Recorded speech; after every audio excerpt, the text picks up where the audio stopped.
اب یہاں ایک نکتے کی بات اور سن لیجئے، ذرا توجہ فرمائیے. میں بات اب بہت زیادہ لمبی نہیں کروں گا، کیونکہ جو میں نے آج بات آپ کی خدمت میں پیش کرنی تھی وہ میں نے تفصیل ساری کر دی. اب اس کو کنکلوڈ کرنا باقی ہے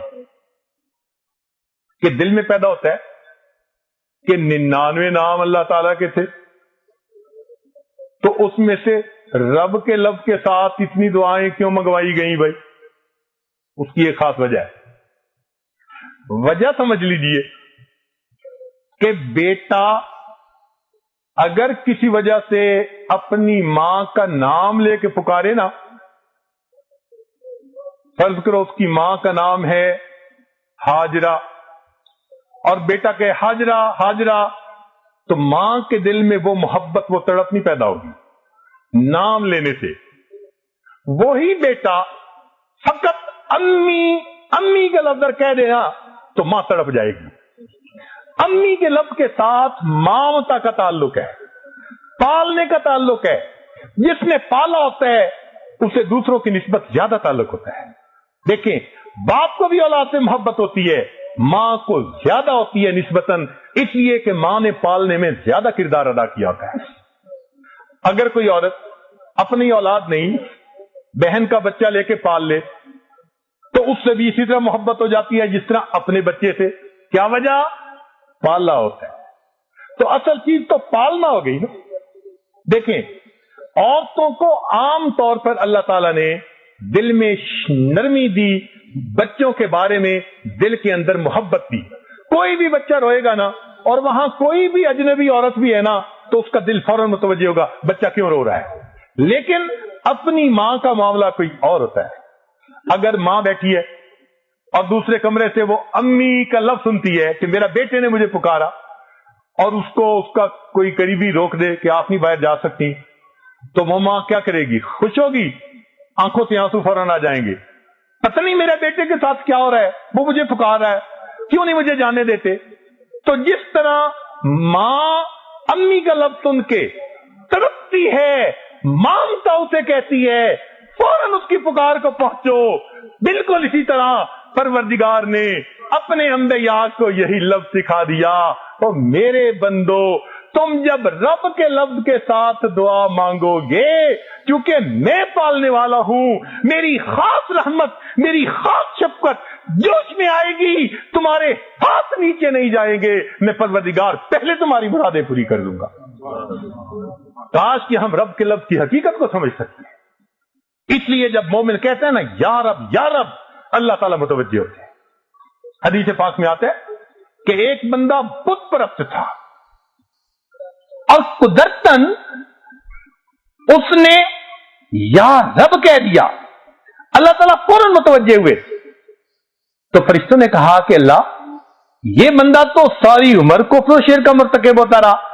فرمایا کہ وہ کفر و شرک کا مرتکب ہو کر عبودیت سے نکل گیا تھا، میں پروردگار اس کی ربوبیت سے تو خارج نہیں ہوا، ابھی بھی رب تو میں ہی ہوں.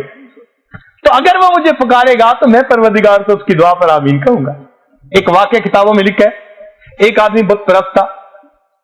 ایک رات یا سنم یا سنم یا سنم پکارتا رہا. کوئی دکھی ہوگا، کوئی پریشان ہوگا، نیند آ گئی، اونگنے کی وجہ سے زبان سے یا سنم کی بجائے یا سمد کا لفظ نکل آیا.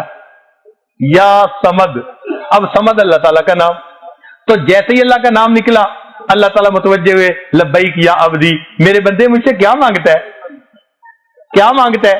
فرشتے حیران، اللہ یہ بت پرست، یہ بتوں کو پوجتا رہا اور اونگ کی وجہ سے آپ کا نام نکلا. آپ فوراً متوجہ ہوئے. رب کریم نے فرمایا کہ دیکھو وہ ساری رات بتوں کو پکارتا رہا، بتوں نے جواب نہیں دیا، میرا نام اس کی زبان سے نکلا، میں بھی جواب نہ دیتا، مجھ میں اور بتوں میں کیا فرق رہ جاتا. اللہ تعالیٰ ہمارا رب ہے. ہم یہ یقین دل میں اتار لیں کہ ہم جب اللہ تعالیٰ کو پکاریں گے وہ پروردگار ضرور ہماری پکار کو سنے گا. کوئی ماں ہے دنیا میں ایسی کہ بچہ پکارے اور وہ جواب نہ دے، سنتی ہو؟ ممکن نہیں. ماں کے دل میں یہ مامتا کی نعمت، یہ کیا ہے؟ اللہ تعالیٰ نے اپنی رحمت کی ایک پریکٹیکل نشانی دنیا میں دکھا دی. اور لوگوں، اللہ کی رحمت کو تم نہیں سمجھ سکتے، وہ تمہاری سمجھ سے بلندوں والا ہے.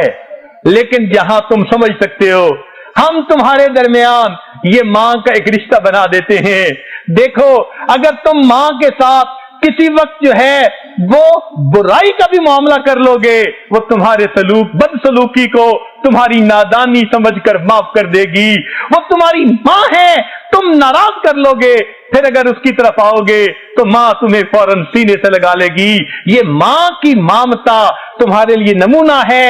اگر یہ مخلوق ہو کر اتنی معاف کرنے والی، اتنی محبت کرنے والی، اتنی جان دینے والی، اتنا بچے کی ضرورتوں کو پورا کرنے والی، اپنی ضرورتوں پر بچے کو مقدم کرنے والی ذات ہے، تو جو اصل رحمتوں کا صفت رکھنے والا رحیم و کریم پروردگار ہے، میرے بندو، جب تم اسے پکارو گے وہ پروردگار تمہاری دعاؤں کو کیوں نہیں قبول فرمائے. اس لیے رب کے لفظ کے ساتھ دعائیں سکھائی گئی. اس لیے جب ہم رب کے ساتھ دعا مانگ رہے ہوتے ہیں نا، تو ہمیں احساس ہونا چاہیے ہم کس پروردگار کو پکار رہے ہیں، کس ذات کو پکار رہے ہیں. اس لیے بندہ جب اپنے رب سے غفلت میں آ گیا، غافل ہو گیا، دور چلا گیا. اب جیسے بچہ ماں سے روٹھ جائے تو ماں کیا کہتی ہے؟ تو بیٹے اپنی اماں سے نہیں روٹھا کرتے، بیٹے ماما سے نہیں روٹھا کرتے، بیٹا کیوں مجھ سے روٹھے ہو؟ کتنے پیار سے ماں سمجھا رہی ہوتی ہے. بالکل اسی طرح جو لوگ اللہ کے در کو چھوڑ کر غفلت سے کہیں اور چلے گئے، اللہ تعالیٰ فرماتے ہیں یا ایھا الانسان ما غرک بربک الکریم. دیکھا اے انسان، تجھے تیرے کریم رب سے کس چیز نے دھوکے میں ڈال دیا؟ بچے کو ماں کہتی ہے، بچے بیٹے ماما سے نہیں روٹھا کرتے. اللہ تعالیٰ فرماتے ہیں او انسان، اپنے رب سے نہیں روٹھا کرتے، رب کے در کو چھوڑ کے ادھر ادھر نہیں جاتے. کیوں بھٹکتے پھرتے ہو؟ کیوں ٹھوکریں کھاتے پھرتے ہو؟ کیوں پریشانیوں کا شکار ہوئے پھرتے ہو؟ کیوں دنیا کے اندر ڈپریشن میں زندگی گزارتے ہو؟ ایک تمہارا رب ہے، تمہاری ہر ضرورت کا پورے کرنے والا. اگر تم پریشان ہو، کوئی ضرورت نہیں تمہیں گولیاں کھانے کی.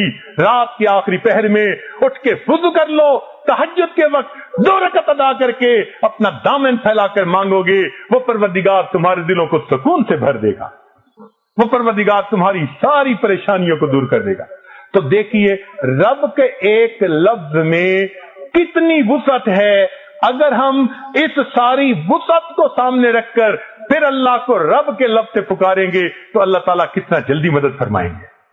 الحمدللہ اللہ تعالیٰ ہمیں اس سبق کو یاد کرنے کی توفیق عطا فرمائے، اور اللہ تعالیٰ ہمیں دین و دنیا کی عزتیں عطا فرمائے.